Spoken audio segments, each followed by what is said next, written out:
Hi, my name is Ricardo Contreras, and I will be giving you a persuasive speech on why we need to address healthcare reform.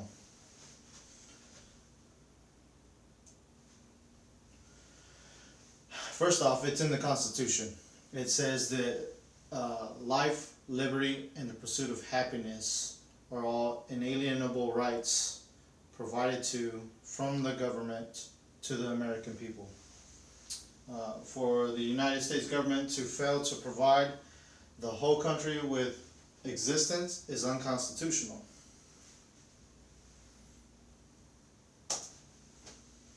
My credentials. How do I know so much about the Constitution and healthcare policies in general? Well, for the last 11 years, I've been part of the entire process.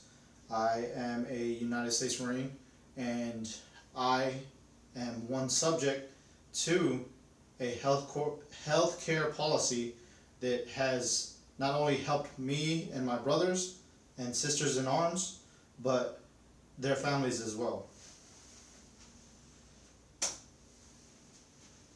I'm going to try and convince you to at least read these policies. The Patient Protection and Affordable Health Care Act and the new American Healthcare Act of 2017 are basically the same policy with revisions and changes to the policy. The House bills, the House resolutions that were proposed are basically one entity, just adaptions and revisions of the same House policy. I'm also going to try and not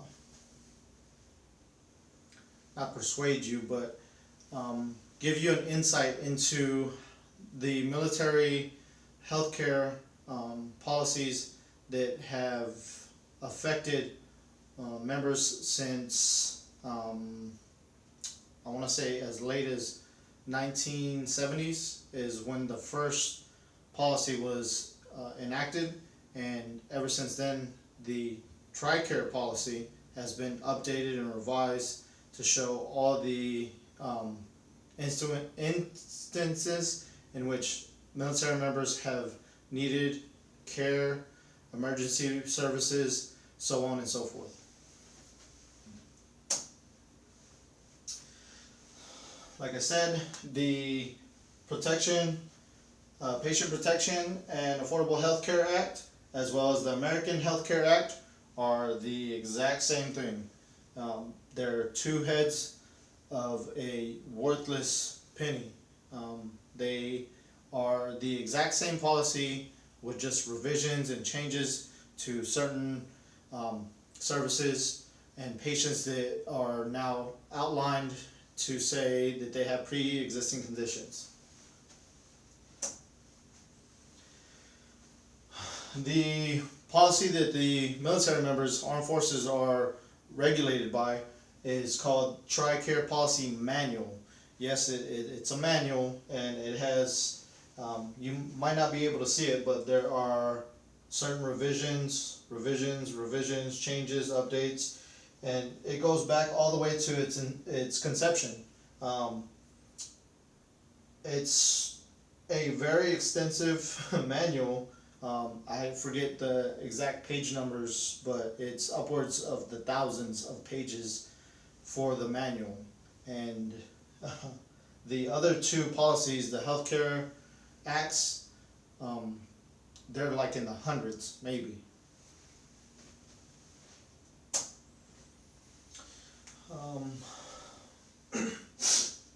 Just like any policies, any agreements, anything that you sign on your Facebook or Twitter or new cell phone policy act, you have terms and conditions. Well, along with these terms and conditions also comes the fine print. It basically outlines what you can do and what you can't do. This is where a lot of people have trouble with these new policies. They don't understand that, yes, most of it is provided to help the people, but there are always going to be people that are going to try and find ways around loopholes to subjugate people to the same instances that they were already happening. The fine print on some of these policies is basically outlined because the insurance companies found the loopholes to say, well, with the Affordable Health Care Act, it's taking a policy and making it enforceable to all Americans. So let's find a way to increase the prices, because now everybody has to get healthcare coverage. With the American Health Care Act, it's taking those with pre-existing conditions and basically telling them you either get healthcare coverage or you're going to die. That's basically it. I've detailed some of the policies in the reference page.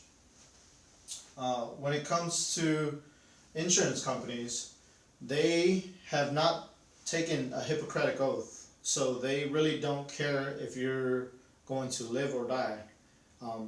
Really, that falls on us as the American people to ensure that they are following the same guidelines that we are subject to.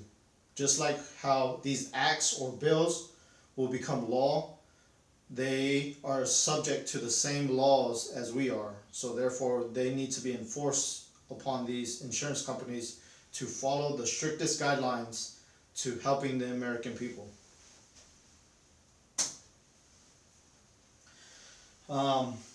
Everybody has a solution when it comes to healthcare and reform and everything else. Mine is no different.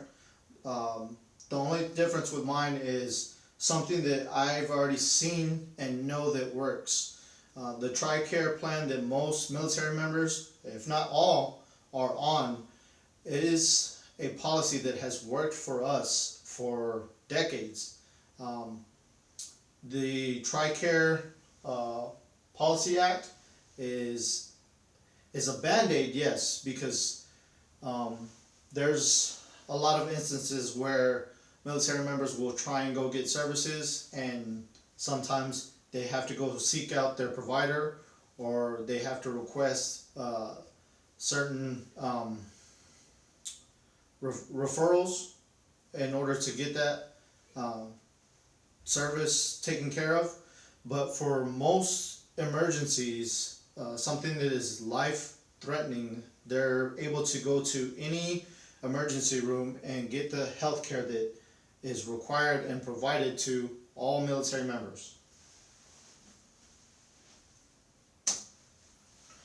My references, like I told you, the Constitution as a transcript, it can be found at the website archives.gov.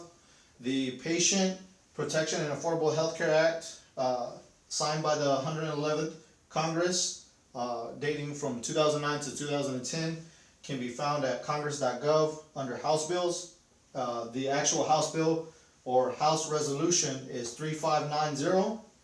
The new American Health Care Act of 2017, signed by the 115th Congress from 2017 to 2018, can be found at the congress.gov, as well as also under the House Bills. The House Resolution 1628 is the one you want to research on that one.